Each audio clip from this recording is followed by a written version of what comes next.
तुम्हारी माता के बारे में सुनो। तुम्हारी माता ने रजस्वला होते हुए भी भोजन बनाया। मासिक धर्म के दौरान ही इसने भगवान की पूजा की, तुलसी को जल चढ़ाया। रजस्वला होते हुए भी इसने भगवान को भोग लगाया। इसी कारण से नमस्कार दोस्तों, स्वागत है। मासिक धर्म के दौरान कौन से कार्य नहीं करने चाहिए। दोस्तों, एक बार माता लक्ष्मी और भगवान विष्णु क्षीर सागर में शेषनाग की शैया पर विश्राम कर रहे होते हैं। तभी देवी लक्ष्मी भगवान विष्णु से पूछती हैं, हे प्रभु, आज मेरे मन में एक शंका उत्पन्न हो रही है। केवल आप ही मेरी इस शंका का समाधान कर सकते हैं।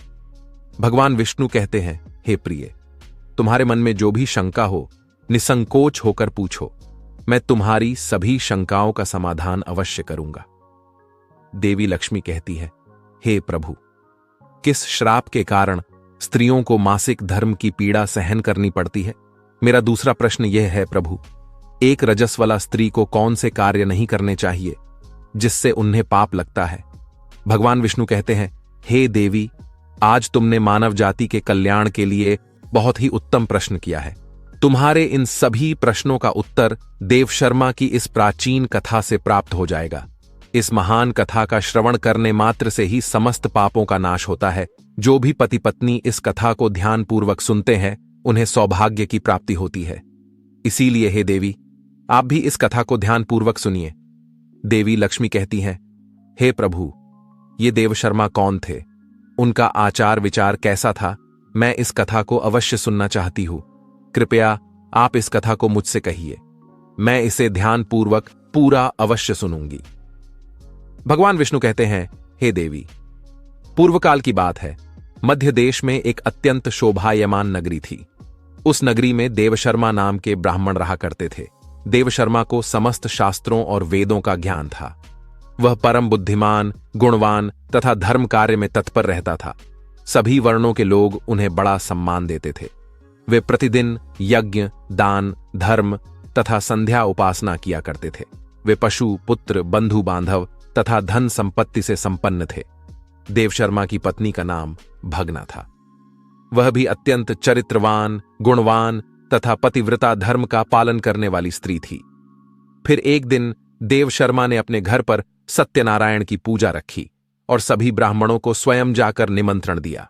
नगर में निवास करने वाले समस्त मनुष्यों को उसने पूजा के लिए तथा भोजन के लिए बुलाया। फिर पूजा के दिन समस्त ब्राह्मण उसके घर पर पधारे। देवशर्मा ने सभी ब्राह्मणों का विधिपूर्वक पूजन किया और उनका आदर सत्कार किया। फिर उसने सभी ब्राह्मणों को घर के अंदर बुलाया और सुंदर आसन देकर उन्हें बिठाकर मिष्टान्न भोजन कराया। ब्राह्मणों को भोजन कराने के बाद उसने भगवान का स्मरण करते हुए सभी को वस्त्र आदि का दान करके विदा किया। वे सभी ब्राह्मण देवशर्मा को आशीर्वाद देकर वहां से चले गए। उसके बाद उसने अपने परिवार, बंधु बांधव तथा अनेक दीन और भूखे लोगों को भोजन कराया। इस प्रकार से सभी को भोजन कराकर और पूजा संपन्न करके जब वह ब्राह्मण अपने घर के द्वार के सामने खड़ा रहा, तब उसने देखा कि उसके घर के सामने एक कुतिया और बैल बात कर रहे थे। उस ब्राह्मण ने उस कुतिया और बैल की पूरी बात सुनी तो उसे बड़ा आश्चर्य हुआ। वह कुतिया और बैल उसके माता पिता ही थे, जो पिछले जन्म के पाप के कारण इस जन्म में कुतिया और बैल बन गए थे।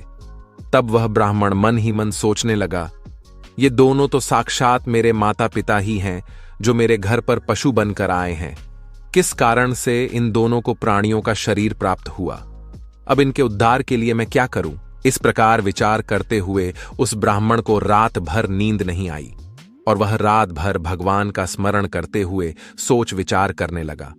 उसने सोचा, मेरे माता पिता की मुक्ति का उपाय केवल मुनि वशिष्ठ जी ही बता सकते हैं। इसीलिए सुबह होते ही देवशर्मा स्नान आदि कार्य संपन्न करके मुनि वशिष्ठ जी के आश्रम पर पहुंच गया। आश्रम पर आते ही मुनि वशिष्ठ जी ने देवशर्मा का स्वागत किया। वशिष्ठ जी कहने लगे, हे ब्राह्मण श्रेष्ठ, आज किस कारण से आपका हमारे आश्रम में आगमन हुआ है? आप दुखी दिखाई पड़ते हो। आपके दुख का क्या कारण है, बताओ। देवशर्मा कहता है, हे मुनिवर, आपको प्रणाम है। आपके दर्शन से आज मेरा जन्म सफल हुआ है। हे मुनीश्वर, आज मैं आपके पास एक शंका लेकर आया हूं। कृपया आप ही मुझे इस दुख से बाहर निकाल सकते हैं। मैं अत्यंत दुखी और दुर्बल हो गया हूं। वशिष्ठ जी कहते हैं, हे ब्राह्मण, दुख ना करो। तुम्हारी जो भी शंका हो निसंकोच होकर पूछो, मैं अवश्य तुम्हारी शंका का समाधान करूंगा। फिर देवशर्मा कहता है, हे मुनिवर, कल मैंने अपने घर पर भगवान विष्णु का पूजन किया तथा अनेक ब्राह्मणों को और भूखे लोगों को भोजन कराया, विधिपूर्वक भगवान का पूजन किया। फिर मेरे द्वार पर एक कुतिया और एक बैल आ गया। दोनों मेरे घर के सामने खड़े होकर बात कर रहे थे। सबसे पहले कुतिया उस बैल से इस प्रकार से कहने लगी, हे स्वामी, आज जो घटना घटी उसे सुनिए। हमारे पुत्र के घर में ब्राह्मणों के भोजन के लिए जो दूध रखा था, एक सांप ने उस दूध के बर्तन में अपना विष उगल दिया था, जिसे देखकर मुझे बड़ी चिंता होने लगी। उसी दूध से भोजन बनने वाला था। अगर सभी लोग उस दूध को खा लेते तो उनकी मृत्यु हो जाती। इसीलिए मैंने उस बर्तन में से सारा दूध पी लिया। जब बहू की दृष्टि मुझ पर पड़ी तो उसने मुझे खूब पीटा, जिसे मेरा अंग भंग हो गया। मुझे बहुत पीड़ा हो रही है, इसी कारण से मैं लड़खड़ाते हुए चल रही हूं। मुझे ये पीड़ा सहन नहीं हो रही है। कुतिया की बात सुनकर वह बैल बहुत दुखी हुआ और वह खुद का वृतांत सुनाने लगा। हे प्रिय, अब मैं तुम्हें मेरे दुख का कारण सुनाता हूं। मैं पूर्व जन्म में इस ब्राह्मण का पिता था। आज इस ब्राह्मण ने सभी लोगों को भोजन कराया, किंतु इसने मेरे सामने घास तक नहीं डाली और ना ही मुझे जल पिलाया। इसी कारण से मैं बहुत दुखी हो गया हूं। फिर देवशर्मा कहने लगा, इस प्रकार से अपने माता पिता को कुतिया और बैल के रूप में ऐसा बोलते हुए देखकर मुझे बड़ा दुख हो रहा है। मुझे रात भर नींद नहीं आ रही है। हर क्षण मुझे चिंता सता रही है। मैंने कभी कोई पाप नहीं किया है, हमेशा धर्म के कार्य किए हैं, फिर भी मेरे माता पिता को ऐसे कष्ट झेलने पड़ रहे हैं। इसी कारण से आज मैं आपके पास आया हूं।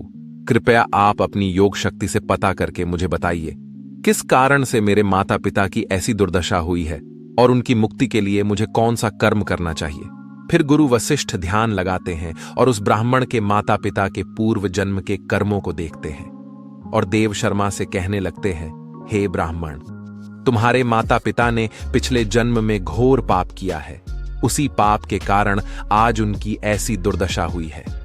देवशर्मा कहता है, हे गुरुदेव, किस पाप के कारण मेरे माता पिता की दुर्दशा हुई है? कृपया विस्तार से बताइए, मैं जानना चाहता हूं। फिर ऋषि वशिष्ठ कहते हैं, हे ब्राह्मण देवता, तुम ध्यान से सुनो। ये बैल जो तुम्हारे पिता हैं, ये पिछले जन्म में कुंडी नगर के श्रेष्ठ ब्राह्मण रहे हैं। इन्होंने एक दिन एकादशी का व्रत करके भोजन किया था। एकादशी के व्रत के दिन इसने दान धर्म भी नहीं किया। इसने द्वार पर आई गायों को कभी भोजन नहीं खिलाया। इसने अपने पितरों का श्राद्ध भी विधिपूर्वक नहीं किया।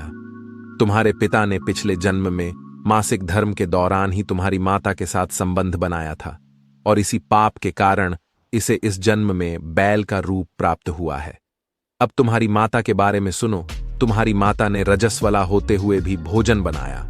मासिक धर्म के दौरान ही इसने भगवान की पूजा की, तुलसी को जल चढ़ाया। रजस्वला होते हुए भी इसने भगवान को भोग लगाया। इसी कारण से इसे महापाप लगा है। मासिक धर्म के दौरान स्त्री 3 दिनों के लिए अपवित्र हो जाती है। मासिक धर्म के दौरान स्त्री को पूजा पाठ नहीं करना चाहिए। स्त्री को इन 3 दिनों में अपने बाल भी नहीं धोने चाहिए, इससे पति की आयु कम होती है। मासिक धर्म के दौरान पेड़ पौधों को स्पर्श न करे। रजस्वला स्त्री के साथ संबंध भी नहीं बनाना चाहिए। जो पुरुष रजस्वला के साथ संबंध बनाता है उसे ब्रह्म हत्या का पाप लगता है। जो रजस्वला के वस्त्रों को स्पर्श करता है उसे भी पाप लगता है। रजस्वला स्त्री के शरीर में 3 दिनों तक ब्रह्म हत्या का पाप निवास करता है और चौथे दिन ही वह स्नान करके पवित्र हो जाती है।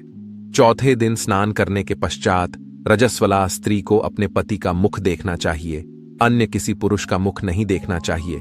यदि पति समीप ना हो तो सूर्यदेव के दर्शन करने चाहिए।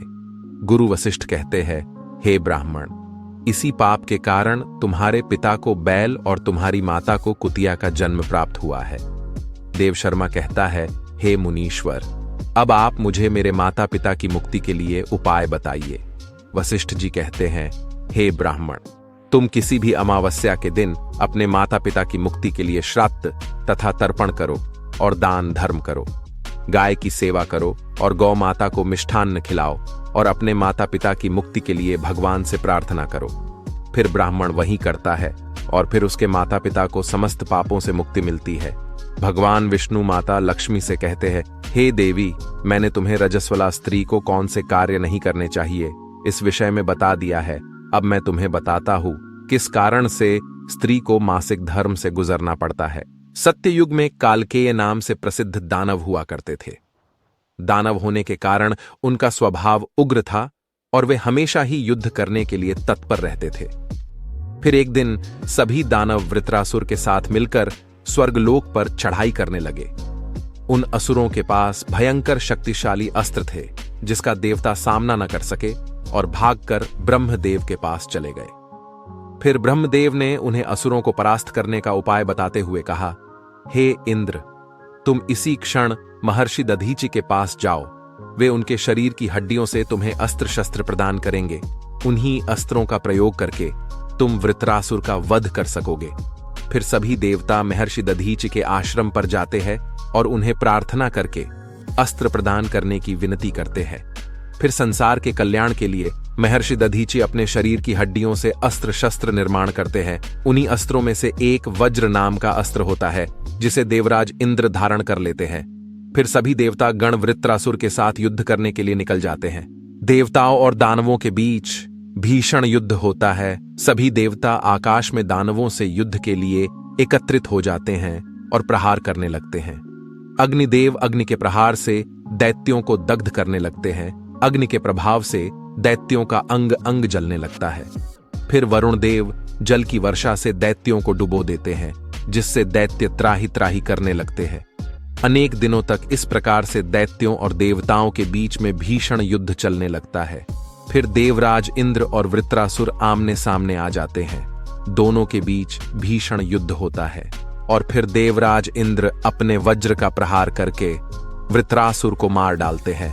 उस दानव वृत्रासुर की मृत्यु होते ही उसके शरीर से ब्रह्म हत्या बाहर निकलती है और इंद्र का पीछा करने लगती है।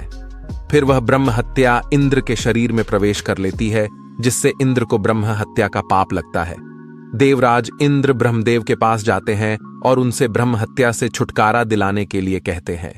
फिर ब्रह्मदेव उस ब्रह्म हत्या को इंद्र के शरीर से निकलने की आज्ञा देते हैं और वह ब्रह्म हत्या इंद्र के शरीर से बाहर निकलकर ब्रह्मदेव से कहने लगती है, हे परम पिता, अभी तक मैं वृत्रासुर के शरीर में निवास कर रही थी, क्योंकि उसने अनेक ब्रह्म हत्याएं की थीं। जब इंद्र ने उसकी हत्या की तो मैं इंद्र के शरीर में वास करने लगी। अब आप ही मुझे कोई उचित स्थान दीजिए जहां पर मैं रह सकूं। फिर ब्रह्मदेव कहते हैं, हे ब्रह्म हत्या, मैं तुम्हें उचित स्थान देता हूं। फिर ब्रह्मदेव ने ब्रह्म हत्या के 4 भाग किए और कहा, हे ब्रह्म हत्या, तुम्हारा 1/4 भाग अग्नि के भीतर रहेगा। जो भी मनुष्य अग्नि को आहुति नहीं देगा, तुम उसके शरीर में प्रवेश कर लेना। तुम्हारा दूसरा 1/4 भाग जल के भीतर रहेगा। जो भी जल में थूकेगा अथवा मल मूत्र का त्याग करेगा, तुम उसके शरीर में प्रवेश करोगी। फिर तीसरा 1/4 भाग पेड़ पौधों और वृक्षों के भीतर रहेगा। जो भी मनुष्य अकारण ही वृक्षों को काटेगा, उसे भी ब्रह्म हत्या का पाप लगेगा। फिर ब्रह्मदेव ने अप्सराओं को बुलाया और कहा, हे अप्सराओं, इस ब्रह्म हत्या का 1/4 भाग तुम ग्रहण करो। अप्सराएं कहने लगी, हे प्रभु, आपकी आज्ञा से हम इसे ग्रहण करने के लिए तैयार है, किंतु हमें भी इससे मुक्ति का कोई उपाय बताइए। फिर ब्रह्मदेव कहने लगे, हे अप्सराओं, जो भी पुरुष रजस्वला स्त्री के साथ संबंध करेगा, उसके अंदर यह ब्रह्म हत्या प्रवेश कर जाएगी। इस प्रकार से ब्रह्म हत्या के 4 भाग हुए, एक अग्नि में, दूसरा जल में, तीसरा वृक्षों में और चौथा स्त्रियों के अंदर प्रवेश कर गया। उसी ब्रह्म हत्या के भाग्य के कारण स्त्रियों को मासिक धर्म आता है। जो भी पुरुष मासिक धर्म के दौरान स्त्रियों को स्पर्श करता है अथवा उनके साथ संबंध बनाता है, उसे ब्रह्म हत्या है। मैं भी आपको वचन देती हूं, जो भी स्त्री मासिक धर्म के दौरान पूजा पाठ करेगी, पति के साथ संबंध रखेगी, उसके घर में मैं प्रवेश नहीं करूंगी। तो दोस्तों, इस प्रकार से मासिक धर्म के दौरान स्त्रियों को यह कार्य नहीं करने चाहिए। आपको यह कथा कैसी लगी, कमेंट करके जरूर बताएं। जानकारी अच्छी लगी तो वीडियो को लाइक जरूर करें। कमेंट में जय श्री हरि विष्णु अवश्य लिखें। साथ ही चैनल को सब्सक्राइब करें। आप सभी का धन्यवाद।